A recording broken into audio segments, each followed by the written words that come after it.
Hello দর্শক, সবাইকে সালাম এবং শুভেচ্ছা জানিয়ে শুরু করছি আজকের টাইম এক্সক্লুসিভ। আশা করি সবাই ভালো আছেন এবং যে বিষয়গুলো আজকে আলোচনা করব তা জানাচ্ছি আপনাদের। প্রথমেই আজকের বিষয়ের মধ্যে আছে ইরান যুদ্ধের তৃতীয় সপ্তাহ চলছে, যুদ্ধের বিধ্বংস, মরছে শিশু, যুব, বৃদ্ধ, সাথে নেই পশ্চিমা মিত্র, এক কঠিন বাস্তবতার মুখোমুখি ট্রাম্প। এই বিষয়টি আজকে আলোচনা করব। আমরা 16 মার্চ সোমবার, অর্থাৎ আগামীকাল কর্পোরেশন ট্যাক্স ফাইলিংয়ের শেষ দিন এবং আপনার করণীয়, এই দুটো বিষয়ে আজকে আলোচনা করব এবং নিউজ আপডেটে আপনারা অনেক কিছু জানবেন এবং এটার উপরে আলোচনা থাকবে। আজকে অতিথি যারা আছেন তাদের মধ্যে থাকবেন যেন হাসান ফেরদৌস, আহাদ আলী সিপিএ এবং ইব্রাহিম চৌধুরী খোকন। শুরু করব দিনের আপডেট জানাচ্ছেন নাজবুল হাসান। তার আগে ফেসবুকে যারা দেখছেন আশা করি অনুষ্ঠানটি শেয়ার করবেন। নাজবুল হাসান, যাচ্ছি আপনার কাছে। ধন্যবাদ আবু তাহের এবং ধন্যবাদ টাইম টেলিভিশনের সকল দর্শক, শ্রোতা এবং প্যানেলিস্ট। সবাইকে সালাম এবং শুভেচ্ছা। আশা করি আপনারা সবাই ভালো আছেন। আজ রবিবার, মার্চ মাসের 15 তারিখ। পৃথিবীর সবচেয়ে যে ধর্মের মানুষ বেশি অনুসারী, সেই খ্রিস্টান ধর্মের যিনি ধর্মগুরু পোপ লিও 15, তিনি আজকে অনতি বিলম্বে মধ্যপ্রাচ্যের যুদ্ধের সিজফায়ার, যুদ্ধবিরতির দাবি জানিয়েছেন। সরাসরি যারা এই যুদ্ধের সাথে লিপ্ত, যে 3টি দেশ নাম উল্লেখ করেনি, কিন্তু তিনি বলেছেন যারা এই যুদ্ধ প্রক্রিয়ার সাথে সম্পৃক্ত, ইসরায়েল, ইরান এবং যুক্তরাষ্ট্র, এই 3টি দেশের প্রধানদের কাছে তিনি অনুরোধ জানিয়েছেন যে অনতি বিলম্বে মানুষের ভোগান্তি থামাতে এবং যে সমস্ত মানুষ প্রতিদিনই জীবন হারাচ্ছে আর যেন কোনো মানুষের জীবন না হানি ঘটে, সেই জন্য তিনি অনতি বিলম্বে এই যুদ্ধবিরতির দাবি জানিয়েছেন। এবং ইরানের যারা যুদ্ধটা শুরু করেছেন, তিনি তাদের প্রতি আরো আলাদাভাবে তাদেরকে উদ্দেশ্য করে তিনি মন্তব্য করেছেন। তিনি বলেছেন, on behalf of the Christians of the middle east and all women man of good will, মধ্যপ্রাচ্যের সকল খ্রিস্টান, সকল মহিলা এবং যাদের শুভ হৃদয় রয়েছে, গুড উইল, তাদের সকলের পক্ষ থেকে তিনি আপিলটি জানাচ্ছেন পোপ লিও। এবং তিনি বলেছেন যে যারা এই যুদ্ধের জন্য দায়ী, তাদের সকলের কাছে আমার বিনীত অনুরোধ যে অনতি বিলম্বে এই যুদ্ধটি বন্ধ করে একটি ডায়ালগ, একটি কথোপকথন শুরু করেন, যার মাধ্যমে এই যুদ্ধের যে প্রক্রিয়াটি শুরু করা হয়েছে সেটি যেন আর কখনো করতে না হয়। তিনি বলেছেন ভায়োলেন্স কোনো দিক নির্দেশনা দেয় না কোনো শান্তির, এবং কোনো বিচারের দিক নির্দেশনা করে না। স্ট্যাবিলিটি এবং পিস, জাস্টিস, স্ট্যাবিলিটি এবং পিস, বিচার, স্থিতিশীলতা এবং শান্তি, এই কোনোটাই ভায়োলেন্সের দ্বারা অর্জিত হয় না, তিনি সেটা বলেছেন। এবং মানুষ অপেক্ষা করছে এই 3টি জিনিসের জন্য: বিচার, স্ট্যাবিলিটি, স্থিতিশীলতা এবং শান্তি। সারা মানুষ এই জন্য অপেক্ষা করছে। এবং তিনি হচ্ছেন যুক্তরাষ্ট্রের প্রথম পোপ যিনি যুক্তরাষ্ট্রের নাগরিক। এবং তিনি বলেছেন যে ইসরায়েল এবং ইরানের নাম, আমেরিকার নাম উল্লেখ না করেও তিনি বলেছেন যারা এই তিনি রবিবারে যে ব্লেসিংটি দিয়ে থাকেন, সেই ব্লেসিং এ তিনি উল্লেখ করেছেন যে তারা এই স্কুলকে লক্ষ্য করে হামলা চালিয়েছে, তাদের প্রতি সরাসরি তিনি বলেছেন যে মিসাইলের মাধ্যমে যে স্কুলটি আক্রমণ করা হয়েছে, আজকে চালা হয়েছে যুদ্ধের শুরুতে, যেখানে 165 জন মানুষ এবং যার বেশিরভাগই শিশু এবং কিশোর, তাদেরকে মৃত্যুবরণ করতে হয়েছে, সেই কথাটিও তিনি তার যে ভাষণে উল্লেখ করেছেন। যদিও যুক্তরাষ্ট্রের অফিসিয়াল, অর্থাৎ যুক্তরাষ্ট্রের কর্মকর্তা জানিয়েছে এটি ইন্টেলিজেন্স ভুলের কারণে, অর্থাৎ পুরোনো দিনের একটি গোপন সূত্রের খবর থেকে এই বিমান হামলাটি চালানো হয়েছিল, যেটি আউটডেটেড ইনফরমেশন সোর্স হিসাবে তারা বলেছেন। এবং সেই মিসাইল স্ট্রাইকটি সেখানেই সেই জন্য আক্রমণ চালানো হয়েছে, যাতে 165 জনের মৃত্যু ঘটেছে। এবং এ নিয়ে এখনো যুক্তরাষ্ট্র তদন্ত চালিয়ে যাচ্ছে বলে সেই কর্মকর্তা উল্লেখ করেছেন।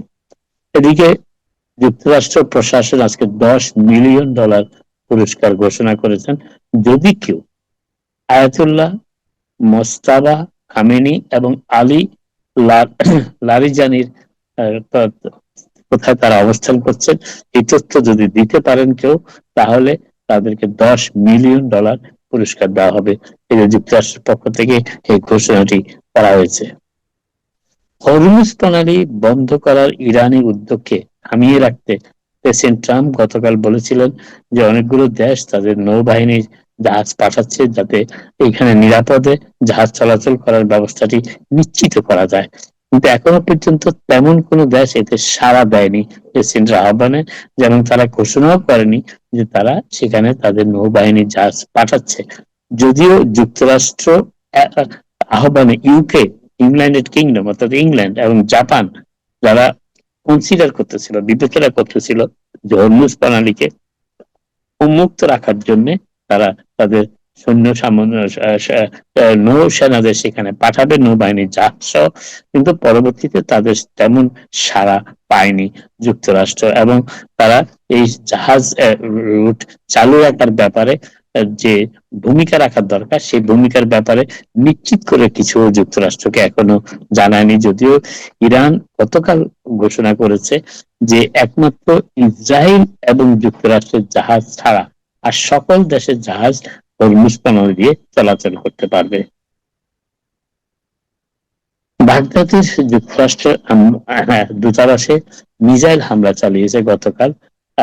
মিসাইল হামলা হয়েছে এবং সেখানে বাগদাদের যুক্তরাষ্ট্র দূতাবাসে যে এয়ার ডিফেন্স সিস্টেমটি রয়েছে সেটি অকার্যকর করে ফেলা হয়েছে, এবং এর পরিপ্রেক্ষিতে স্টেট ডিপার্টমেন্টের পক্ষ থেকে ইরাকে বসবাসরত যুক্তরাষ্ট্রের সকল নাগরিককে অনতি বিলম্বে ইরাক ত্যাগ করার পরামর্শ দেওয়া হয়েছে। এর পার্শ্ববর্তী দূতাবাস ভবনের খুব নিকটেই অবশ্য বাগদাদ বিমানবন্দরটি অবস্থিত, এবং সেখানেও একটি মিসাইল আক্রমণ চালানো হয়েছে এবং সেখানে বাগদাদ এয়ারপোর্টের ক্ষতি সাধন হয়েছে। এই নিয়ে তৃতীয়বারের মতো একজন ইমিগ্রেশন বিচারক একজন আটক অভিবাসীকে মুক্তি নির্দেশ দিয়েছেন, যেটি তার 1 বছর মেয়াদ পূর্তি হওয়ার মধ্যে এই তৃতীয় দফা বিচারক তাকে মুক্তি দেওয়ার নির্দেশ দেওয়া সত্ত্বেও home department of homeland security এবং আইস কর্তৃপক্ষ তাতে কোনো গুরুত্ব দেয়নি, এবং জাজ সর্বশেষ যে নির্দেশটি জাজ দিয়েছেন সেটি নির্দেশটি দেওয়া হয়েছে লিকুয়া কর্ডিয়া বলে একজন প্যালেস্টাইনীয় মহিলা, যাকে 1 বছরের কিছু সময় আগে গ্রেফতার করা হয়েছিল, এবং গ্রেফতারের পর তিনি ইমিগ্রেশনের সাধারণ হাজিরা দিতে গিয়েছিলেন। সে হাজিরার সময় তাকে গ্রেফতার করা হয়েছে বছর খানিক আগে, এখনো তাকে মুক্তি দেওয়া হয়নি, এবং ইতিমধ্যে এই পর্যন্ত তৃতীয়বারের মতো তাকে মুক্তি দেওয়ার নির্দেশ দিয়েছেন আদালত, বিচারক এবং ইমিগ্রেশন বিচারক বন্ডের মাধ্যমে। কিন্তু ইমিগ্রেশন কর্তৃপক্ষ এখনো সেই দিকে ভ্রুক্ষেপই করেনি, এবং তারা আদৌ সেই বিচারকের নির্দেশে গুরুত্ব দিবে কিনা সেটিও নিশ্চিত করে বলা যাচ্ছে না। তবে কখন তিনি মুক্তি পাবেন এই বিষয়ে কোন রকম ইঙ্গিত ডিপার্টমেন্ট অফ হোমল্যান্ড সিকিউরিটি কিংবা ইমিগ্রেশন এবং কাস্টম এনফোর্সমেন্টের পক্ষ থেকে দেওয়া হয়নি এখনো পর্যন্ত।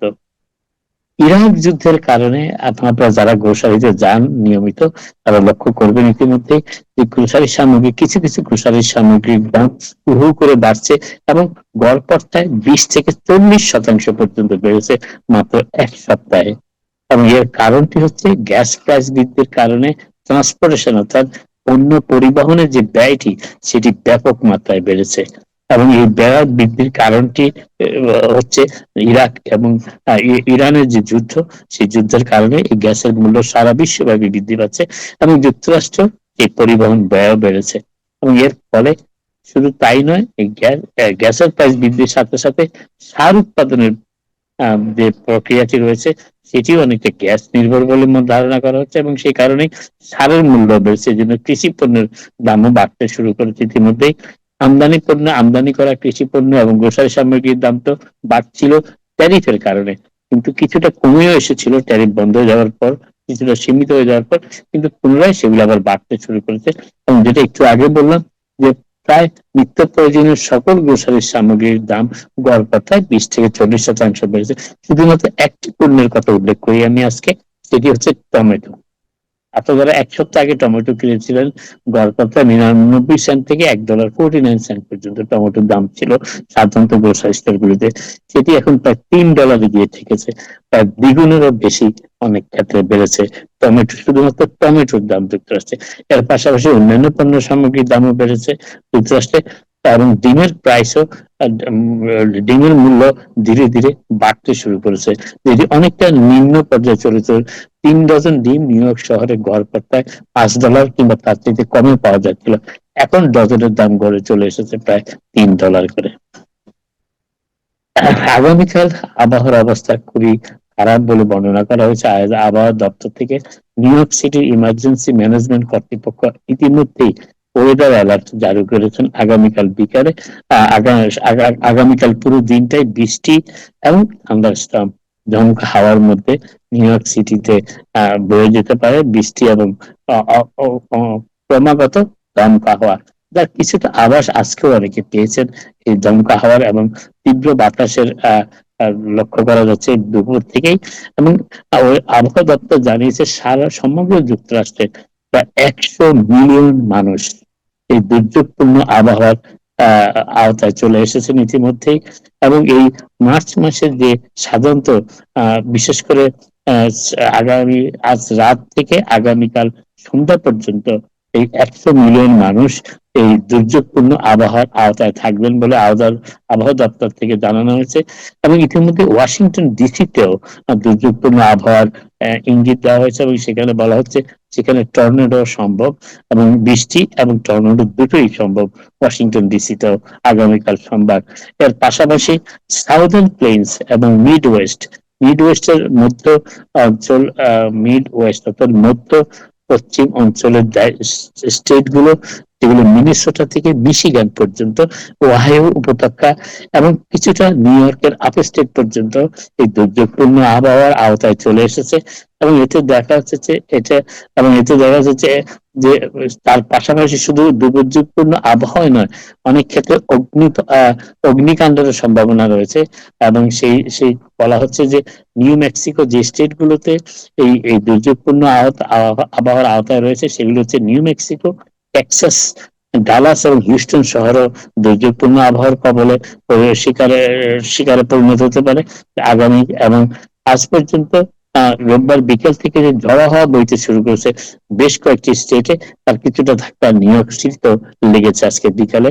এর পাশাপাশি পুরো মিসিসিপি এবং ওহাইও উপত্যকা এলাকা ওই ঝড়ো হাওয়ার আওতায় চলেছে। সেখানে ব্যাপক বিস্তৃত ব্লিজার্ডের সম্ভাবনা রয়েছে আপার মিড ওয়েস্ট, উচ্চতর মধ্য পশ্চিম অঞ্চলের স্টেট গুলোতে। সেখানে ব্লিজার্ডের আশঙ্কা করা হয়েছে। তার মধ্যে রয়েছে সাউথ ডাকোটার পূর্বাঞ্চল, মিনেসোটার সাউদার্ন দক্ষিণাঞ্চল এবং উইসকনসিনের উত্তরাঞ্চল এবং পুরোটাই আইওয়া এলাকা এই ঝড়ো হাওয়া এবং দুর্যোগপূর্ণ ব্লিজার্ডের কবলে পড়তে পারে, এমন আশঙ্কা করা হয়েছে। মিশিগান এবং নেব্রাস্কা এবং ইলিনয়ের কিছু এলাকা এই দুর্যোগপূর্ণ আবহাওয়ার আওতায় আসতে পারে বলে আবহাওয়াবিদরা জানিয়েছেন। আপাতত আজকে এখানে শেষ করি, আবার আপনাদের সাথে কথা হবে। আপনারা সবাই ভালো থাকুন। থ্যাংক ইউ নাজবুল হাসান, আপনাকে অনেক ধন্যবাদ। সাথে আছেন ইব্রাহিম চৌধুরী খোকন। আপনাকে একটা প্রশ্ন করব, সেটা হচ্ছে যে আজকে জ্যাকসন হাইটে ছিলাম এবং এই যে যুদ্ধের কারণে যে জিনিসপত্রের দাম, এই দাম যেটা আপনি বলছেন, আমি মুখে বলার মধ্যে তেমন আমি আপনার কোনো প্রতিক্রিয়া দেখতে পাচ্ছি না, বাট আমি যখন কিনতে গিয়েছিলাম তখন আমার মনে হচ্ছিল আপনার বাজারের ব্যাগটাই ছিঁড়ে ফেলে দিই, মানে এত বেশি দাম মনে হচ্ছিল। তারপর তেলের দোকানে গেলাম, যেখানে আমি আমার গাড়ির তেল ট্যাঙ্ক ফিল আপ করতে $28 থেকে $32 দিতাম, সেখানে আজকে $50 আপনার ফিল আপ করতে পারিনি ট্যাঙ্ক। সো এই অবস্থার মধ্যে আজকে জ্যাকসন হাইটে গিয়েছিলাম, কিছু লোকজন আলোচনা করছিলেন যে যুদ্ধের ব্যাপারটা, এটা তো ট্রাম্প সাহেবের ব্যক্তিগত প্রেসিডেন্সিয়াল পাওয়ার থেকে উনি ডিক্লেয়ার করেছেন, কংগ্রেসের কোনো অনুমতিও নেন নাই। এবং এই যে আমাদের যে সাধারণ মানুষের উপর যে বোঝা চাপলো যেটা, রাইট, এখন এই পয়সাটা আমরা কোথায় পাবো? এখন এটা আমরা কোথাও পাবো না, কারণ প্রেসিডেন্ট তো দিন কয়েক আগে বলেছেন যে তেলের দাম বাড়লে আমেরিকার আয় বাড়ে, ওনার আয় বাড়ে। এই আয়টা কোথায় যাচ্ছে? আমার তো ইনকাম বাড়ে নাই। কিন্তু মধ্যবিত্ত এবং নিম্ন মধ্যবিত্তের মানুষ যে প্রচন্ড চাপের মধ্যে পড়েছে গত এক সপ্তাহে, সেটি বর্ণনা করার আমি তো শুধু একটা কথা বললাম, গতকাল আমি 3টা টমেটো কিনেছি, 3 পিস টমেটো $5.55। আপনি যেখানে এ পাউন্ড অফ টমেটো আপনি জানেন পাউন্ড 99 সেন্টে আপনার যেখানে এটা আমরা কিনতাম, রাইট? এখন $3 নিচে কোথাও টমেটো আপনি পাবেনই না। টমেটো বলেন, আপনার অন্যান্য জিনিস বলেন সব, এবং যেখানে আপনি কথা বলবেন। আজকে আমি আপনাকে সিরিয়াসলি বলি, আমি বাংলাদেশি একজন উদ্যোক্তার মালিকানাধীন একটি বড় আপনার ক্যাটারিং হল এবং পার্টি হল, যেখানে অনেক বাংলাদেশিদের বড় বড় বিয়ে শাদির পার্টি হয়, সেখানে গিয়েছিলাম। এবং উনি আমাকে বললেন ওনার এটা কিন্তু খুবই রাজস্বিক, আপনার দৃষ্টিনন্দন, এবং এটাতে বাংলাদেশিদের উপর ডিপেন্ডেন্ট না, এটা ডিপেন্ডেন্ট অন আমেরিকান ক্লায়েন্ট। বাংলাদেশে মাঝে মধ্যে অনেকে বিয়ে শাদির তাদের আয়োজন করে ওইখানে। এবং উনি আজকে বললেন যে তাহের ভাই, সিন্স দি ওয়ার বিগান আমাদের ব্যবসা এই পর্যায়ে চলে গেছে যে আমার মনে হচ্ছে যে আমি টিকতে পারবো না ব্যবসা। অথচ উনি আজকে প্রায় 10 বছর ধরে এটা অত্যন্ত সুনামের সাথে এই ব্যবসা করে যাচ্ছিলেন।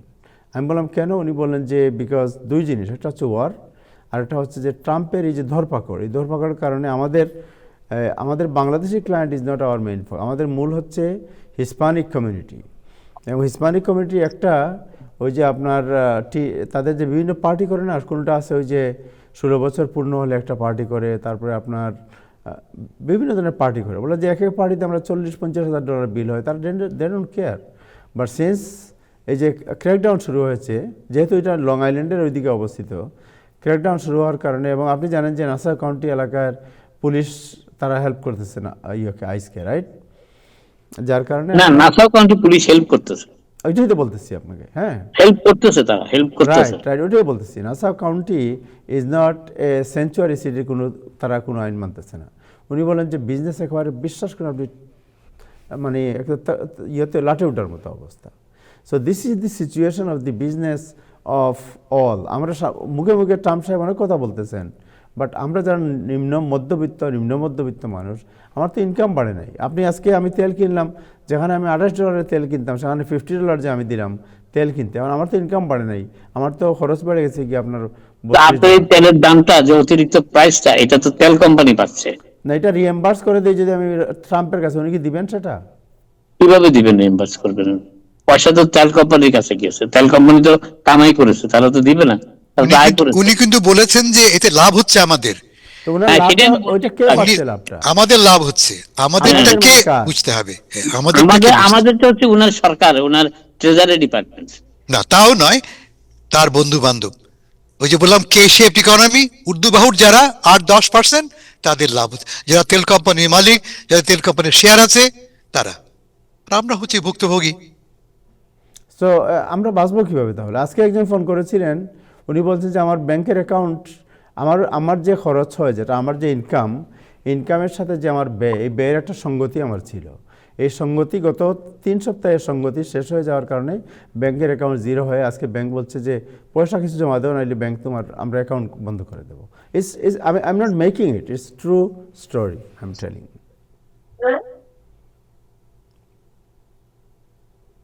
এবং এটার কোনো এন্ড আছে বলে আমার কাছে মনে হয় না। আপনার 3 সপ্তাহ হয়ে গেছে। আজকে নিউ ইয়র্ক টাইমসের রিপোর্ট, যদিও এখানে একজন আছেন, নিউ ইয়র্ক টাইমসের নাম শুনলে উনি মনে করেন যে মানে এটা কোনো পত্রিকাই না, but it's a world opinion mobilise করার মতো পত্রিকা। সেই পত্রিকার রিপোর্ট আজকে আমি যদি রিপোর্টটা জাস্ট পড়ি, যে রিপোর্টের বাংলায় যদি বলি শুধু, নিউ ইয়র্ক টাইমসের যে হেডলাইনটা হচ্ছে যে entering world third week, Trump faces stark choices, একটা রিপোর্ট আছে।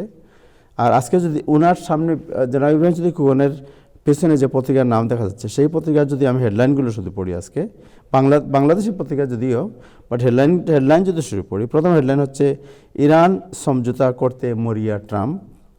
2 নম্বর হচ্ছে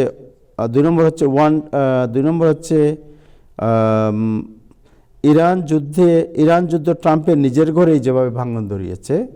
এরপরে আছে ফুরিয়ে যাচ্ছে ইন্টারসেপ্টর, ইরানি ক্ষেপণাস্ত্রের ঝুঁকিতে ইসরায়েল। এরপরে আছে ইরান যুদ্ধের বিপুল খরচ মেটাতে বিপাকে পড়েছে আমেরিকা। তারপরে মতামত একটা কলাম আছে, এইটা ওই ধরনের। So where we are going? Nazmul Hasan, do you have any comment? আমি তো বুঝতে পারছি না, আমাদের তো প্রায় মধুসূদন অবস্থা, যারা আমরা যুক্তরাষ্ট্রে আছি। বাজারে যাওয়া যায় না, বাজারে কোনো বাজেট আমরা করতে পারছি না কোনো কিছুরই। আজকে যে জিনিস যে দামে কিনছে, আগামীকাল তার থেকে অনেক দাম বেড়ে যাচ্ছে। তবে একটা আশার বাণী আমি অন্তত দেখি কিছুটা, যে এইবার প্রথম আমি লক্ষ্য করলাম যে বাংলাদেশি গ্রোসারি স্টোর গুলিতে তারা আপ্রাণ চেষ্টা করতেছে কিছু কিছু পণ্যের দাম আগে যেহেতু কিনেছে পণ্যগুলো সেগুলো সেই দামে রাখার জন্য। তার একটা উদাহরণ আমি দেই, এখনো 10 পাউন্ড পেঁয়াজ কিন্তু $3 পাওয়া যাচ্ছে। আরো কিছু কিছু জিনিস আছে, আমি উদাহরণ দিচ্ছি কিছু কিছু। জি যেমন ধরেন চালের দামও খুব একটা তারা এখনো বাড়ায়নি, মাছের দামও খুব একটা বাড়ায়নি, মাংসের দাম বেড়েছে কয়েক 10 to 15%, প্রায় প্রতি সপ্তাহে মাংসের দাম বাড়ছে। তবে যেটার সাথে transportation involve, daily transportation involve, মানে মান্থলি ট্রান্সপোর্টেশন, যেমন কিছু কিছু মাল আসে মাসে একবার, আর যেগুলি ডেইলি আসে সেগুলির ট্রান্সপোর্টেশন কস্ট বেড়ে যাওয়ার কারণে সেগুলির দাম কিন্তু বাড়তেছে।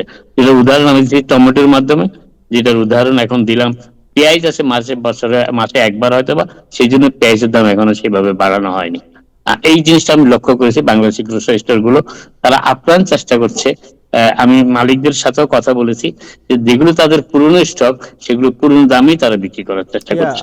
আমি জমজম কর্পোরেশন তো আপনার বন্ধু, যিনি পেঁয়াজের সবচেয়ে বড় আড়তদার বাংলাদেশি কমিউনিটি, রাইট? ওনার কাছে গত সপ্তাহে আমরা গিয়েছিলাম বোঝার জন্য যে অবস্থা কি। উনি বলছেন যে আমি আগে যে কিনেছিলাম আমার আড়ত, আমি দাম বাড়াচ্ছি না, আমি চাইলে দাম বাড়িয়ে দিতে পারি কিন্তু আমি বাড়াচ্ছি না দাম। না, কিন্তু অনেকে বাড়াচ্ছে না, সেটা আমি লক্ষ্য করেছি, ওইটাই সেটা অনেকেই সেটা করতেছে না এবার। রাইট, যে আমার আগের দামটা আমি থাকার কারণে বাড়াচ্ছি না, otherwise I can increase the price tomorrow because তেলের দাম বেড়ে গেছে অলরেডি। সো এটার সাথে সঙ্গতি রেখে আমি বাড়িয়ে দিতে পারি।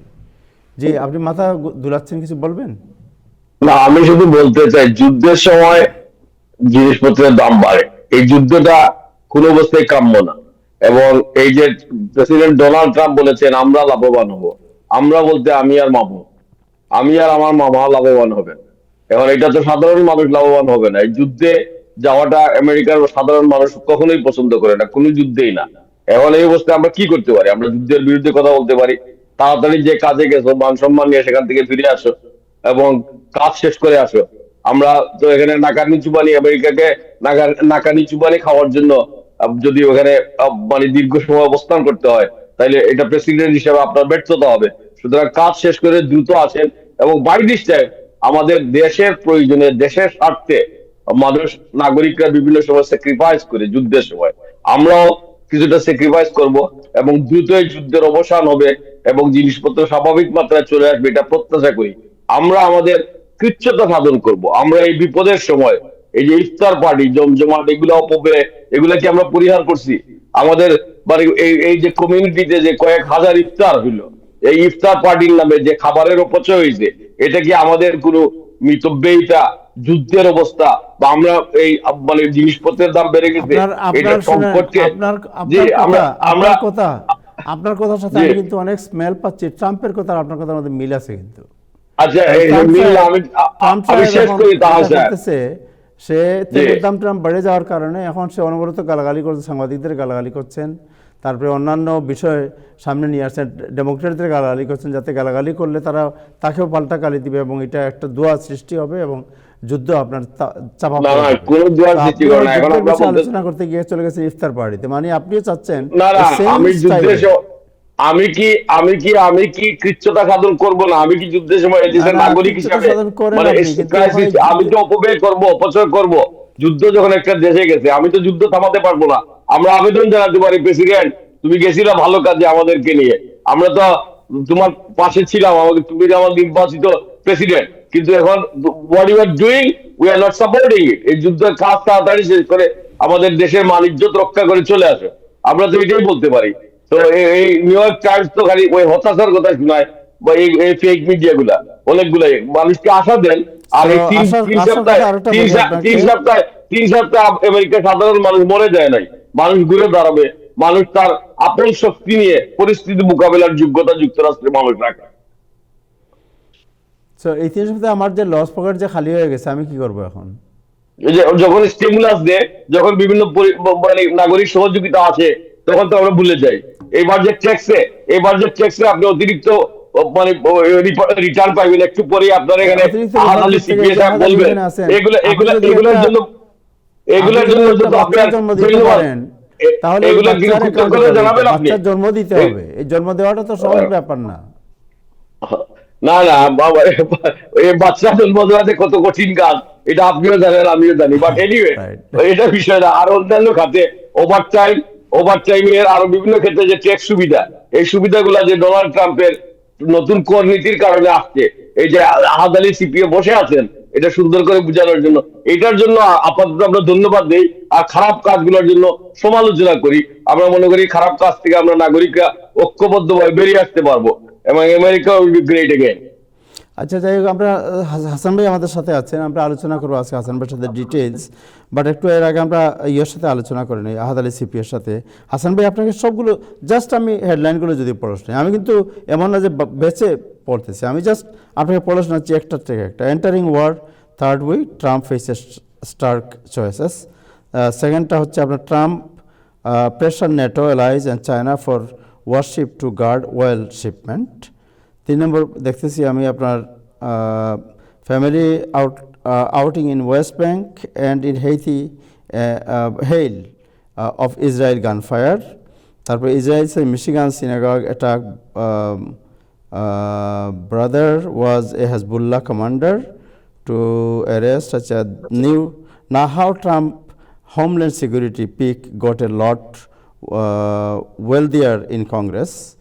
তারপরে আপনার সবচেয়ে উদ্বেগজনক একটা খবর যেটা আমি বলতে চাচ্ছিলাম, এটা হলো যে আমাদের এফসিসির যে প্রধান যিনি আছেন, তিনি আপনার থ্রেট দিয়েছেন যে বিভিন্ন বড় বড় নেটওয়ার্ক যেগুলো আছে, টেলিভিশন বা অন্যান্য নেটওয়ার্ক, এদের লাইসেন্স বাতিল করে দেবেন যদি ওয়ার নিয়ে বাড়াবাড়িমূলক রিপোর্ট করে। সো বাড়াবাড়িমূলক রিপোর্টটা আমরা ঠিক জানি না, ওয়ারের যা ঘটছে এটাই তো নর্মালি আপনার প্রচার করা হয়। সো ওনারা এটা তো আমেরিকা আমরা কখনো দেখি নাই যে কারো গলা টিপে এই ধরনের যে লাইসেন্স বাতিল করে দেওয়ার যে হুমকি, this is the first time এই জিনিসগুলো ঘটছে। সো এই জিনিসগুলো আমি দর্শক যারা আপনারা আছেন, আমরা একটু পরে ডিটেলস আলোচনা করবো। এখানে জনাব হাসান ফেরদৌস সাহেব আছেন, উনি বলবেন। আমরা একটু আগে জেনে নিই, আমাদের সাথে আছেন আহাদ আলী সিপি। আহাদ আলী, আপনাকে শুভেচ্ছা জানতে চাই। কালকে তো corporation tax filing last date. হ্যাঁ, হ্যাঁ তাহলে ভাই জি বলেন। জি। সো এই লাস্ট ডেট যারা অনেকে করবেন, অনেকে করতে পারবেন না। সো যারা করবেন তাদের কি করা উচিত, যারা করতে পারবেন না তাদের কি করণীয়, এবং আপনার যে কোনো সাজেশন থাকে, স্পেশাল সাজেশন ট্যাক্স সংক্রান্ত কোনো সাজেশন থাকে। হ্যাঁ, হ্যাঁ অবশ্য। থ্যাংক ইউ তার ভাই। সো হ্যাঁ, আগামীকাল হচ্ছে পার্টনারশিপ এবং এস কর্প ডেডলাইন। যারা এস কর্পোরেশন 1120 ফর্ম অথবা এলএলসি আছে বাট মাল্টিপল মেম্বার এলএলসি, সেটাকে বলা হয় 1065 পার্টনারশিপ রিটার্ন। সো এইটার ডেডলাইন হচ্ছে সাধারণত মার্চের 15 তারিখ হয়ে থাকে, কিন্তু মার্চের 15 তারিখ সানডে পড়ার কারণে এইটা মার্চের 16 তারিখ, মানে আগামীকাল সোমবারে সেই ডেডলাইন। এখন আপনার যারা করতে পারেন নাই এখন পর্যন্ত আপনাদের এস কর্পোরেশন বা পার্টনারশিপ ট্যাক্স রিটার্ন, আপনারা 6 মান্থ একটা এক্সটেনশনের জন্য আবেদন করতে পারেন। সো 6 মান্থ এক্সটেনশনের জন্য আগামীকাল সেইটা করলে দেন আপনাকে আরো 6 মাস সময় দিবে আইআরএস। এইটা সেপ্টেম্বর 15 পর্যন্ত টাইম দিবে আপনাকে এই ফাইলটা করার জন্য। কিন্তু এই যখন এই এক্সটেনশন ফাইলটা করবেন, একটা মিনিমাম ট্যাক্স নিউ ইয়র্ক স্টেটকে সাধারণত দিতে হয়। বেসিকলি আপনার যে একটা অ্যাডভান্স একটা ট্যাক্স পেমেন্ট, এটা মিনিমাম আপনার বিজনেসের রেভিনিউর উপরে, বা নিউ ইয়র্ক সিটিকে, আপনার এস কর্প থাকলে নিউ ইয়র্ক সিটিকে একটা পেমেন্ট দিতে হয়। ফেডারেলে কোনো পেমেন্ট দিতে হয় না এক্সটেনশনের সাথে, কিন্তু স্টেট অ্যান্ড সিটি আপনি একটা ট্যাক্স মেবি দেওয়া লাগতে পারে, মিনিমাম একটা ট্যাক্স। সেটা আপনার অ্যাকাউন্টের সাথে কথা বলে এক্সটেনশনটা কালকে ফাইল করে ফেললে বেশ ভালো হবে। কেন আপনি যদি এই এক্সটেনশন না ফাইল করেন এবং ট্যাক্স ফাইলটা লেট হয়, তাহলে প্রতি month $220 per partner per month।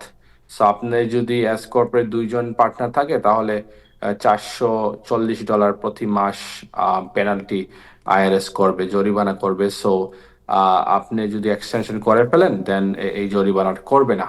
So সেই জন্য এস কর্প এবং পার্টনারশিপের ট্যাক্স এক্সটেনশন করাটা খুবই ইম্পর্টেন্ট। একটা জিনিস আপনারা খেয়াল রাখতে হবে, যারা নতুন বিজনেস খুলছে, লাস্ট ইয়ার যারা খুলেছেন new business as a S corp or LLC partnership, even আপনার যদি কোনো অ্যাক্টিভিটি না হয়ে থাকে, মানে জিরো, মানে কোনো অ্যাক্টিভিটি কিছু করেন নাই, শুধু খুলছেন, আপনি স্টিল একটা ট্যাক্স ফাইল করা লাগবে, না হলে আপনার উপরে পেনাল্টি আসবে।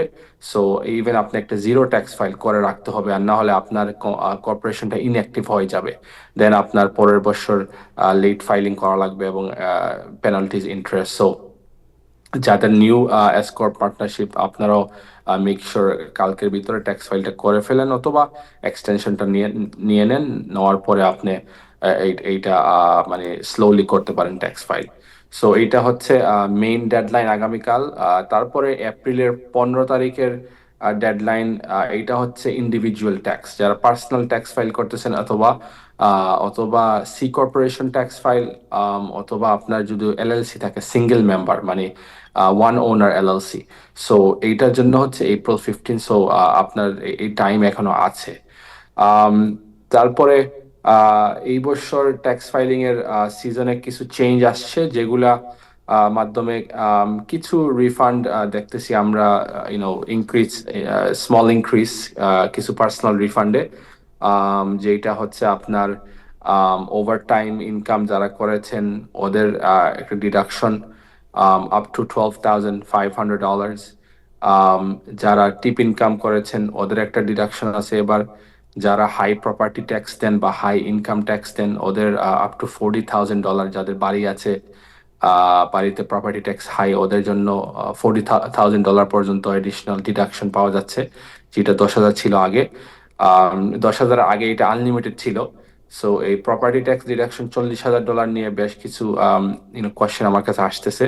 সো ট্রাম্প আসার আগে এটা ছিল আনলিমিটেড, ট্রাম্প আসার পরে এটা 10,000 করা হয়েছে, এবং আবার ট্রাম্প যখন সেকেন্ড টার্মে আসলো উনি এটা 40,000 নিচে ইনক্রিজ করে। সো এটা আপ এন্ড ডাউন হচ্ছে। সো এবার এটার জন্য কিছু বেনিফিট ট্যাক্স পেয়াররা পাচ্ছে। এবং চাইল্ড ট্যাক্স ক্রেডিটে সামান্য একটা ইনক্রিজ হয়েছে, 2,000 থেকে $2,200 গেছে, কিন্তু মেইন ইনক্রিজ হচ্ছে এই overtime, tip income deduction, overtime deduction, property tax and state and local tax deduction, এবং নিউ ভেহিকল, যারা নতুন গাড়ি গত বছর কিনেছেন পার্সোনাল রিজনের জন্য, পার্সোনাল ভেহিকল উপরে আপনার যে গাড়ির লোনের, গাড়ি যে কেনার সময় যে লোনটা নিয়েছেন সেই ইন্টারেস্ট এক্সপেন্সের একটা ডিডাকশন। সো এগুলো কিছু নিউ ডিডাকশনের কারণে আমরা দেখতেছি little bit better refund this year compare to last year. But এগুলা সব টেম্পোরারি। এই যে যা দেখতেছেন এগুলা শুধু ওই 4 বছর আছে, 4 বছর পরে এগুলা রিনিউ হইতে পারে বা না হইতে পারে। বাট এগুলা হচ্ছে টেম্পোরারি ট্যাক্স সেভিং মেজার্স, যেগুলা ডোনাল্ড ট্রাম্প পাস করেছেন। অবশ্য পার্মানেন্ট হইলে আরো বেশ ভালো হইতো, বাট বর্তমানে জাস্ট টেম্পোরারি চেঞ্জেস। সো এই হচ্ছে এই so far this tax is an update. আগামী ডেডলাইনটা বলে দিলাম, এবং যারা এখনো ট্যাক্স ফাইল করেন নাই, মেক শিওর আপনারা এই নিউ ট্যাক্স ডিডাকশন গুলি আপনারা নিতে পারেন, বা কিভাবে আপনারা নেওয়ার জন্য আপনার কি কি ডকুমেন্টস লাগবে, বা ম্যাক্সিমাম অ্যামাউন্ট কিভাবে নিতে পারেন, সেটা যেন আপনারা ভালোভাবে আপনাদের অ্যাকাউন্টেন্টের সাথে কথা বলে করবেন, অথবা আমাদের অফিসের সাথেও যোগাযোগ করতে পারেন। এই স্ক্রিনে ফোন নম্বরটা আছে, সেটা হচ্ছে 929-371-9915। আবার বলছি 929-371-9915। এগুলা নতুন যে ডিডাকশনের নিয়ে যদি কোনো কোয়েশ্চেন থাকে ডেফিনেটলি ফোন দিবেন।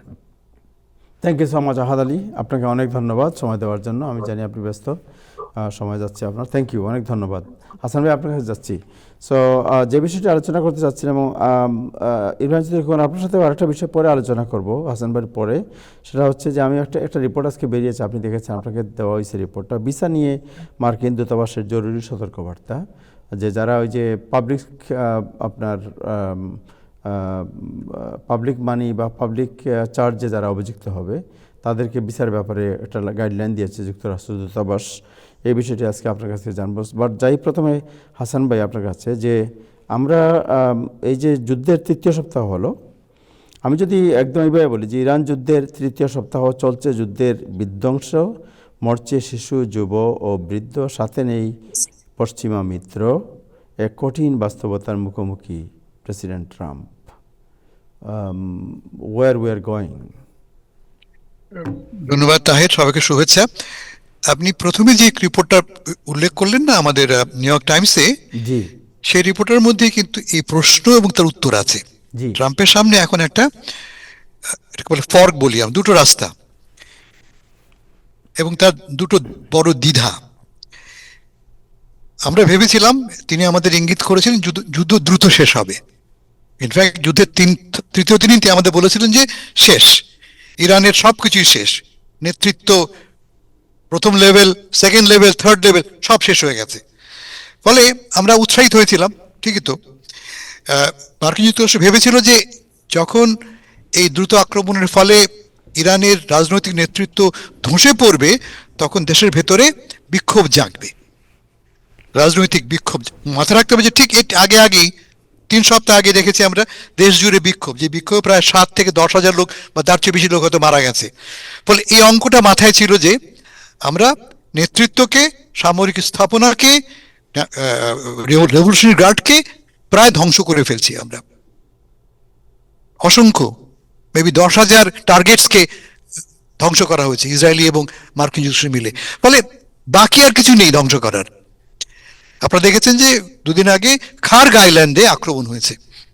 খার্গ আইল্যান্ড হচ্ছে ইরানের সবচেয়ে গুরুত্বপূর্ণ অয়েল টার্মিনাল। তার 3টি প্রধান গ্যাস ক্ষেত্রের 2টি এখানে আছে। ফলে এটি যদি বন্ধ হয়ে যায়, ইরান কিন্তু লিটারালি চোকড হয়ে পড়বে, তার গলা টিপে মেরে ফেলা হবে। এবং গতকাল ট্রাম্প সাহেব বলেছেন যে আমরা তো শেষ করে ফেলেছি, আরো কিছু বোমা ফেলতে পারি, just for fun. Just for fun. যুদ্ধটা ফান নয়। আমি আগের দিন বলেছিলাম এই যুদ্ধের সবচেয়ে বড় লাভ হচ্ছে যারা যুদ্ধবাজ, সে সমস্ত অস্ত্র উৎপাদক কোম্পানি, আর সবচেয়ে ক্ষতি হচ্ছে, পরাজয় হচ্ছে কাদের, ক্ষতি হচ্ছে কাদের, সাধারণ মানুষের, সব দেশেরই, ইরানের, ইসরায়েলের, মধ্যপ্রাচ্যের এবং আমাদের, যে আলোচনা আপনারা এখানে করলেন। তো ট্রাম্প সাহেবের সামনে এখন এই ডাইলেমাটা যে তিনি এই যুদ্ধটা কন্টিনিউ করতে পারেন, তার সে ক্ষমতা আছে। আমেরিকা তো ক্ষমতা অফুরন্ত, যুদ্ধ 3 মাস কেন, তিনি 30 বছর করতে পারেন। আমরা আফগানিস্তানে করেছি, ইরাকে আমরা 10 বছর থেকে প্রায় 20 বছর যুদ্ধটা টেনে নিয়ে গেছি আমরা। ফলে ইরানিও আমরা করতে পারি। কিন্তু এটা হবে ট্রাম্প সাহেবের যেই ঘোষিত নীতি তার পরিপন্থী। তিনি আমাদের কি বলেছিলেন, তিনি গোড়া থেকে বলেছেন তিনি অনিঃশেষ যুদ্ধ, ফরএভার ওয়ারের বিরুদ্ধে তিনি। এবং তিনি সবচেয়ে বড় কথা বলেছিলেন কি, যে তিনি কোনোভাবেই বুটস অন দ্য গ্রাউন্ড, সৈন্য পাঠাবেন না। ফলে তার প্রথম চয়েস তিনি যুদ্ধ কন্টিনিউ করতে পারেন। দ্বিতীয় চয়েস তিনি যা হয়েছে হয়েছে, এখন বাবু ঘরে ফিরে আসি, যুদ্ধ জয় করেছি বলে ঘোষণা দিয়ে। মাথা রাখতে হবে যুদ্ধ জয় হয় 2 ভাবে। এক, যখন কোনো পক্ষ পরাজয় মেনে নেয়, এক পক্ষ ডিফিট হয়ে গেল, হ্যাঁ, সেকেন্ড ওয়ার্ল্ড ওয়ার জার্মানি পরাজিত হয়েছে, যুদ্ধ শেষ। ইরান তো পরাজয় মানছে না, ঠিক উল্টো ঘটছে। ইরান আগের চেয়ে অনেক বেশি এমবোলডেন, অনেক বেশি এখন তারা শক্ত ভাষায় কথা বলছে।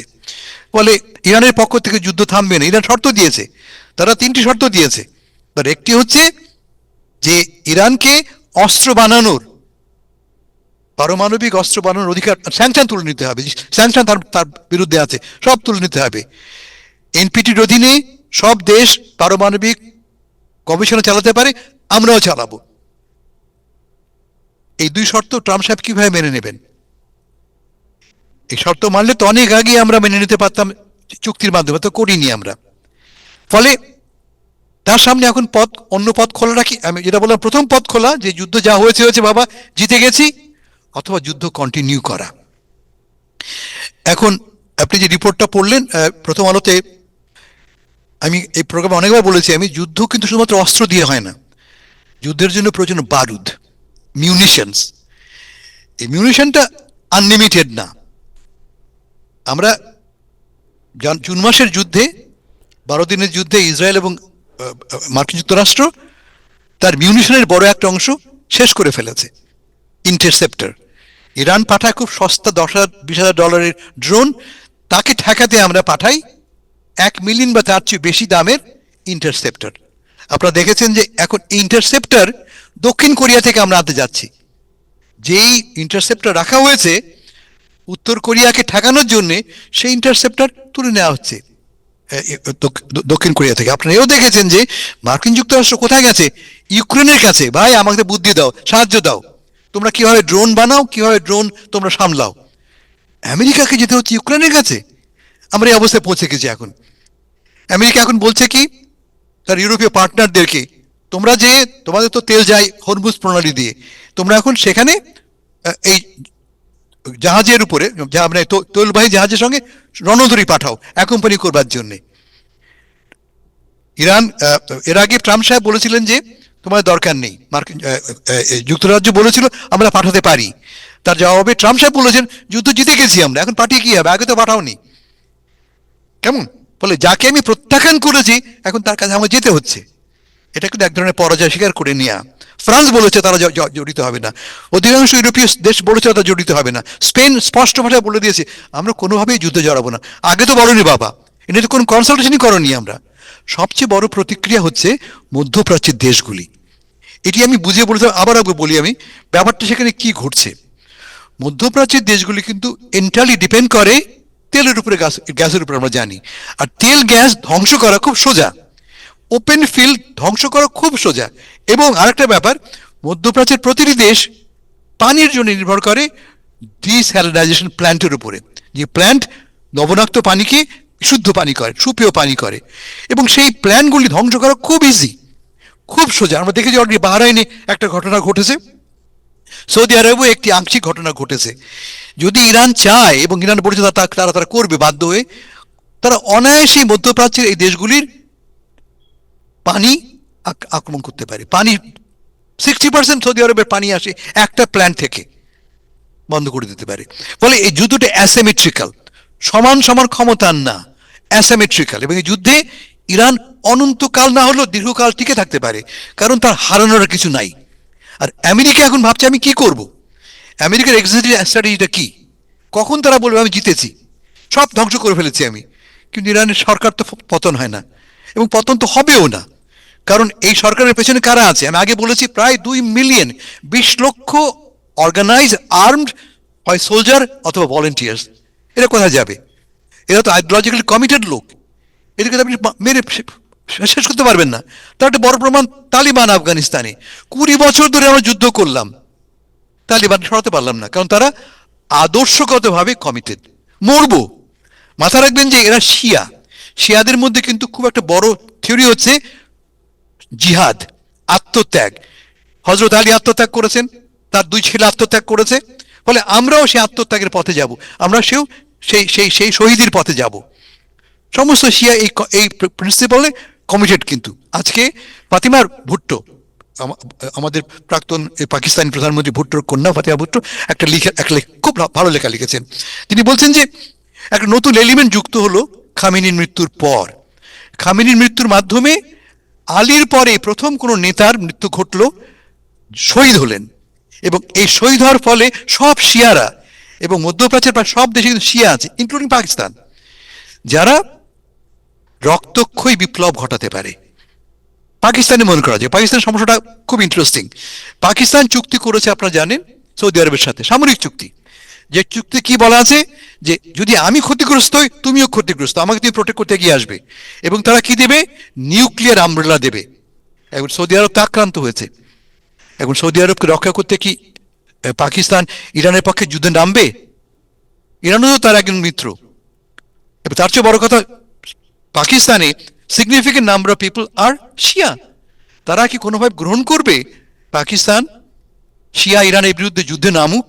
এবং নামলে তার প্রতিক্রিয়া কি হবে? দেশে অশান্তি ঘটবে, সরকারের পতন ঘটবে, বিপ্লব হবে। ফলে আগামী কয়েকটা সপ্তাহ যদি এই যুদ্ধ না থামে, আগামী কয়েকটা সপ্তাহ কিন্তু আমাদের জন্য খুব দুশ্চিন্তার কারণ ঘটবে। যদি এই যুদ্ধ কন্টিনিউ করে, তেল বাড়বে, অশান্ত হবে পৃথিবী, পাশাপাশি এই রাজনৈতিক অসন্তোষগুলি আরো দানা বাঁধবে। যদি সৌদি আরব এই যুদ্ধে যুক্ত হয়, যা সম্ভাবনা কম কিন্তু অসম্ভব নয়, অলরেডি মার্কিন যুক্তরাষ্ট্র আহ্বান জানিয়েছে গালফ কান্ট্রিগুলিকে, এখন সময় এসেছে তোমাদের যুদ্ধ করার আমাদের সাথে, আসো হাত মেলাও, ইরানকে খতম করো। তাই যদি ঘটে তাহলে কিন্তু এই পুরো অঞ্চলটা আগুনে জ্বলে যাবে। মাথায় রাখতে হবে যে এই অঞ্চলের যেই সাফল্য, যে স্বাচ্ছন্দ্য, যে শান শওকত, তার মূলে আছে এই ভাবনা যে দেশগুলি খুব সেফ হেভেন বলি আমরা। কেমন? এখানে কেউ কোনো ঝগড়া নেই, যুদ্ধ নেই, এখানে ইনভেস্ট করা যায়, এখানে কোনো রাজনৈতিক প্রবলেম নেই। কিন্তু এই ঘটনার ফলে কি প্রমাণিত হলো, যে না, মধ্যপ্রাচ্যের দেশগুলি এক্সট্রিমলি ভালনারেবল। সামান্য একটা $10,000 ড্রোন পাঠিয়ে আপনার গ্যাস ফিল্ড বন্ধ করে দেওয়া যায়। কাতার কিন্তু অলরেডি তার গ্যাস ফিল্ড এক্সপোর্ট করা বন্ধ করে দিয়েছে, সৌদি আরব তেল উৎপাদন কমিয়ে দিয়েছে। এর ফলটা কি দাঁড়ালো? ফল দাঁড়ালো তেলের দাম এখন $105 আজকে, এক সপ্তাহ পরে $150 হবে। হয়তো বা ইরান বলছে যদি কন্টিনিউ করি আমরা, হরমুজ প্রণালী বন্ধ রাখি আমরা, দাম হয়তো বা আমাদের $200 পৌঁছে যাবে পার ব্যারেল। তাহলে আমরা কোথায় যাবো? আমাদের মধ্যে দেশ কোথায় যাবে? আমাদের মধ্যে দেশের পক্ষে তো টিকে থাকা অসম্ভব হয়ে পড়বে, আগুন জ্বলবে দেশে দেশে। বলে ভয়টা হচ্ছে এখানে যে যে আগুনটা আমরা জ্বালালাম, যে আগুনটা আমরা সম্পূর্ণ অকারণে জানালাম। আমি আগে বলেছি এটা ওয়ার অফ চয়েস, আমাদের চয়েসের যুদ্ধটা, নেসেসিটির যুদ্ধ নয়। ইসরায়েলকে খুশি করবার জন্য যুদ্ধটা করলাম আমরা। আমাদের পররাষ্ট্রমন্ত্রী কি বলেছে, মার্কো রুবিও, যে আমরা যুদ্ধে গেছি এই কারণে যে আমরা না গেলে যুদ্ধ চলে যেত ইসরায়েল, তার ঠেকাতে বা তার প্রতিক্রিয়ায় ইরান যে আমাদের আক্রমণ করতো তা ঠেকাতে আমাদের যুদ্ধে যেতে হয়েছে। ফলে এই যুদ্ধটা আমাদের not of necessity but of choice. এবং এই যুদ্ধের চয়েসের ফলে, ওয়ার অফ চয়েসের ফলে কি দাঁড়ালো, সারা বিশ্ব 1973 সালের পরে তার চেয়েও কঠিন একটা অবস্থায় পৌঁছে গেল। কবে শেষ হবে, কিভাবে আমরা উত্তর পাবো আমি জানি না। Thank you so much. Ahsan ভাই, আপনি যেটা বললেন যে একটা স্ট্র্যাটেজি এটা ছিল যে যে যুদ্ধ যখন আমরা শুরু করব, যখন সব ইনফ্রাস্ট্রাকচার ভেঙে ফেলা হবে, তখন ইরানে একটা আপনার বিদ্রোহী যারা আছে তারা সবাই রাস্তায় বেরিয়ে আসবে এবং এই সরকারকে আপনার পালাতে বাধ্য করবে, অথবা এরা সবাই অভ্যুত্থান ঘটবে এবং America will their own choice যে কাকে তারা এখানে ঠিক করবে। কিন্তু আমরা এখন পর্যন্ত এই মানুষের মধ্যে কোনো ধরনের বিদ্রোহী ভাব দেখতে পাচ্ছি না। What is the reason?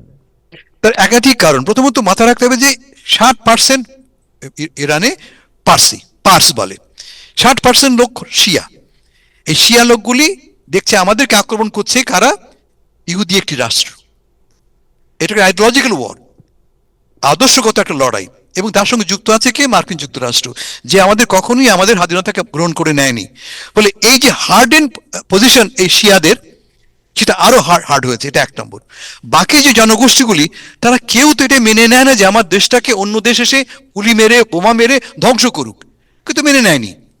তার চেয়ে বড় কথা, এই দেশে এখন পর্যন্ত কোনো আন্দোলন গড়ে ওঠেনি। বিক্ষোভ হয়েছে, কিন্তু আন্দোলন করার জন্য কি প্রয়োজন পড়ে, সংগঠনের, নেতৃত্বের, তা তো নেই। আমরা বিদেশ থেকে, ওয়াশিংটন ডিসি থেকে আমাকে রেজা পাহলভি ডেকে আনতে হয়। রেজা পাহলভিটা কে? প্রাক্তন রাজার পুত্র। রাজার বিরুদ্ধে লড়াই করেছি আমরা। রাজা ছিল আমেরিকার পদলোহী কুকুর, তাকে আমরা সরিয়েছি। আবার সেই পদলোহী কুকুরের পুত্রকে ডেকে নিয়ে আসবো? তা তো হয় না।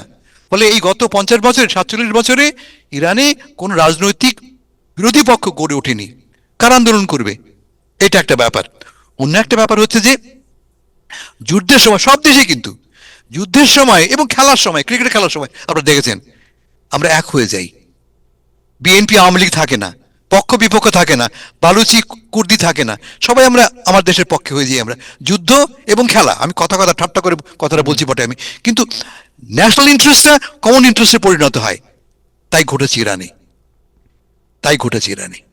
রাইট। সো প্রেসিডেন্ট ট্রাম্প বলছেন যে 2500 মিলিয়ন সেনা ওই এলাকায় পাঠাচ্ছেন, right? What is the reason? Million সেনা, এই 2500 মিলিয়ন সেনা কি করবে আপনারা ভুলে যাচ্ছেন, এর আগে কিন্তু উনি পাঠিয়েছেন 50,000। ইতিমধ্যে 50,000 সৈন্য আছে, বেসিক্যালি সি বেসড। আর এটা আসছে মেরিন যারা খার্গ আইল্যান্ডে। জি, গতকাল খার্গ আইল্যান্ড আক্রমণ হয়েছে, বলা হচ্ছে সমস্ত স্থাপনা ধ্বংস করে দিয়েছি আমরা, কিন্তু অয়েল রিফাইনারিগুলি আমরা আক্রমণ করিনি। প্রেসিডেন্ট ট্রাম্প বলেছেন, কারণ দিলে তাহলে তো তেলের দাম আরো বাড়বে। প্ল্যান হচ্ছে, লোকে বলছে, আমরা জানি না, আমেরিকা স্পষ্ট করে বলেনি, প্ল্যান হচ্ছে এই খার্গ আইল্যান্ডকে অকুপাই করা। যদি খার্গ আইল্যান্ড অকুপাই করা যায় তাহলে কিন্তু ইরানের অর্থনীতি গলা টিপে মেরে ফেলা যাবে। কারণ ইরানের প্রধান শক্তি হচ্ছে কি খার্গ আইল্যান্ড দিয়ে পাঠানো তেল। কিন্তু তার মানেটা কি, এই 2,500 লোককে বুটস অন দ্য গ্রাউন্ড হতে হবে, নামতে হবে। অত্যন্ত ফর্টিফাইড একটা আইল্যান্ড হচ্ছে খার্গ আইল্যান্ড। এখানে অসংখ্য ইসলামী গার্ড রয়ে গেছে। ইরাকি কি ঘটেছিল, ঠিক এক্সাক্ট এই ঘটনা ঘটতে পারে। খুব কঠিন নয় কিন্তু 2জন লোককে মেরে ফেলা। একটা আইডি, মানে ইম্প্রোভাইজ এক্সপ্লোসিভ ডিভাইস টুস করে ফেটে দিলাম আমরা, দূর থেকে গুলি মারলাম। ফলে লোকের এই যদি সত্যি সত্যি 2,500 সৈন্য সমাবেশ করা হয়, তাহলে কিন্তু আমাদের বডি ব্যাগ বাড়বে, মানুষ অনেক বেশি নিহত হবে, সৈন্য অনেক বেশি নিহত হবে। ট্রাম্প সাহেব আমাদের বারবার বলেছেন তিনি চান না রক্তপাত হোক, আমাদের রক্তপাত হোক।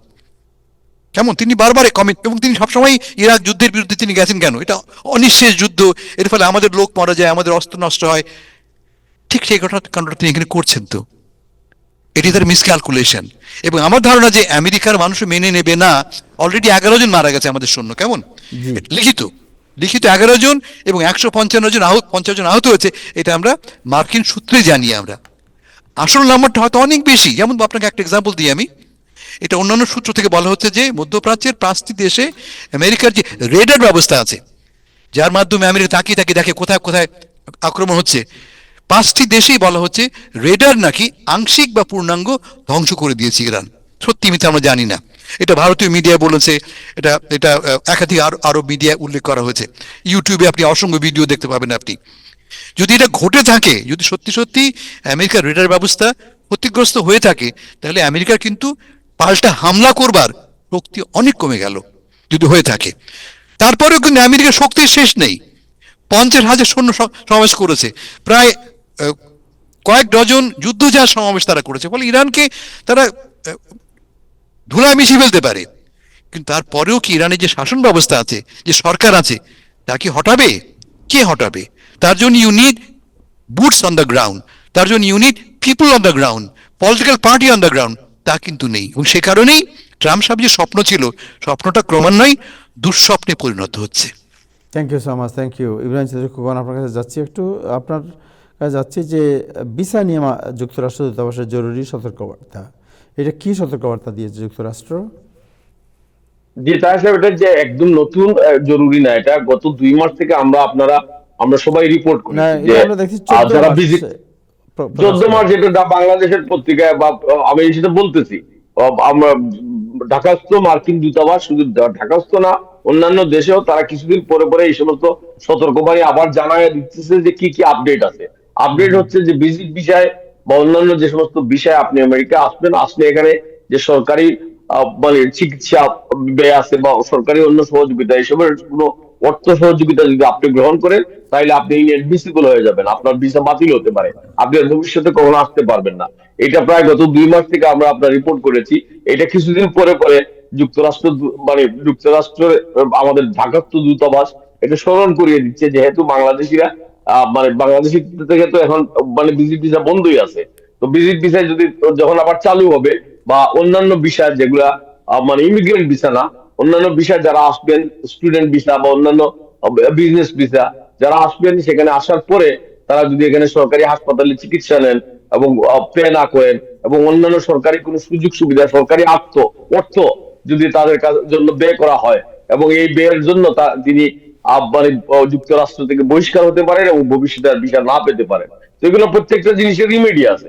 একজন যদি ভিজিট ভিসা পান, তিনি ট্রাভেলার ইন্স্যুরেন্স করতে পারেন। তো এগুলা এই জন্য সতর্কবার্তা উচ্চারণ করা হয়েছে, যে যাতে এগুলা নজর রেখে যেন আমাদের লোকজন আমাদের দেশ থেকে আসে, এটাই। সো ঠিক আছে, thank you so much. But এটাতে একটা জিনিস কি জানেন, যে আপনি যেটা বলছেন ট্রাভেল ইন্স্যুরেন্স, যেটা এটা একটা লিমিটেড আপনার ইয়েতে কাভারেজ কতটুকু হবে, রাইট? সো মনে করেন আপনি আসছেন, এখানে আসার পরে আপনার হার্ট অ্যাটাক করেছে, আপনি আল্লাহ না করুক আপনি হাসপাতালে ভর্তি হলেন, বিল আসলো $2 লক্ষ, অপারেশন, হসপিটালাইজড, আপনার ইএমটি সব মিলিয়ে, রাইট? আপনার তো $2 লক্ষ দেওয়ার মতো ক্যাপাসিটি নেই, তখন কী করবেন? আপনার কাভারেজ এটা কভার করবে না, দেন তাহলে কি হবে তখন? এটা তো আপনার দেন না, এই টাকাটা কে দেবে? আপনার প্রশ্ন করতেছি, আপনি যে একটা জিনিস ইম্পোজ করলেন, আমি যাবো কিভাবে? আমি তো আমার ক্যাপাসিটি নাই $2 লক্ষ দেওয়ার। ক্যাপাসিটি নাই থেকে আপনার নামে দেনা থাকবে, আপনার কাছ থেকে এটা নেবে, এবং যুক্তরাষ্ট্রের যে চুক্তি আছে বাংলাদেশের সাথে, এটা আপনার কাছে আদায় করার জন্য অ্যাপ্রোচ করবে তারা। এটাই তো নিয়ম। এখন আপনি এখানে হ্যাঁ হ্যাঁ হ্যাঁ, না না, পাবলিক আপনার কাছে এটা দেনা, এটা হচ্ছে সিভিল লায়াবিলিটি। আপনি যখন এখানে আসবেন, বলতেছেন যে আপনাকে আবার পুনরায় আসতে দেওয়া হবে না, আপনাকে পুনরায় এখানে আসতে দেওয়া হবে না, কিন্তু আপনি এই টাকা দেনার জন্য দায়ী। কারণ আপনি এখানে এসে বুকের চাপ দিয়ে শুয়ে পড়বেন, আর আমেরিকান ট্যাক্সের টাকায় চিকিৎসা হবে, এটা বন্ধ করতেছে। এটাই তো, দিস ইজ ভেরি ক্লিয়ার। বুঝতে পারছি। তাহের অধিকাংশ ক্ষেত্রে কিন্তু মানুষ আমরা আসি স্পন্সরশিপে, কেউ না কেউ আমাকে স্পন্সর করে, এবং এই যে পাবলিক চার্জের একটা বড় শর্ত হচ্ছে যে তুমি না দিতে পারলে যে তোমাকে স্পন্সর করেছে সে কিন্তু রেসপন্সিবল পে করবার জন্য। এই যে 1 লাখ Exactly. টাকা দেনা হলো, সে দিতে পারলো না, আপনি দিতে বাধ্য, কিন্তু আপনি স্পন্সর করেছেন, So, আপনি কমিট করেছেন যে আমি তার খরচটা বিয়ার করব। এবং হাসান ভাই স্পন্সর ছাড়াও যেমন বিজনেস ভিসায় কেউ আসলেন, তিনি নিজের স্পন্সরে আসলেন, তার বেলাও একই জিনিস সত্য। তিনি ট্রাভেল ইন্স্যুরেন্সে আসবেন, অথবা যদি তার ইন্স্যুরেন্স কভার না করে, এই টাকাটা তার পার্সোনাল লায়াবিলিটি। এটা আপনি যেখানেই যান পৃথিবীর, আপনার তো এই আপনি পার্সোনাল লায়াবিলিটি থেকে মুক্ত না। Correct. Thank you so much, thank you Hasan ভাই, আপনার কাছে অনেক ধন্যবাদ। Thank you Ibrahim Chowdhury Khokon. আপনার তো আমার মনে হয় আজকে বোধহয় যুদ্ধের বিরুদ্ধে আপনি আছেন, যার কারণে তেমন কোনো উচ্চবাচ্য আপনি করেন না না, যুদ্ধের পক্ষে কোনো মানুষই না। যুদ্ধ তো না, আপনি তো ইভেন বলছেন প্রেসিডেন্ট যে- ডোনাল্ড ট্রাম্পও না। প্রেসিডেন্ট ডোনাল্ড ট্রাম্পও ওইটা আবার যুদ্ধের পক্ষে চলে না, গেছে কিন্তু আমাদের। তিনি যুদ্ধে গেলেন কেন? যুদ্ধের পক্ষে উনি না, তাহলে উনি যুদ্ধে গেলেন কেন? যদি গেলে বাধ্য হয়েছে, উনি জনগণকে ব্যাখ্যা করেছেন। জনগণ যদি এটা এটা মানে তার ব্যাখ্যাটা, তাহলে তাকে বাহবা দিবে, নাইলে তার আপনি পরিণতি বলেছিলেন আরেকটু যে যুদ্ধবাদ যুদ্ধের মানুষের মতো আমির হবে। এবং ট্রাম্প সাহেব যেটা করেছেন আমি এর প্রতিবাদ করি, এই কথা বললেই তো শেষ হয়ে যায়, আমাদের এত লম্বা করার দরকার তো নাই।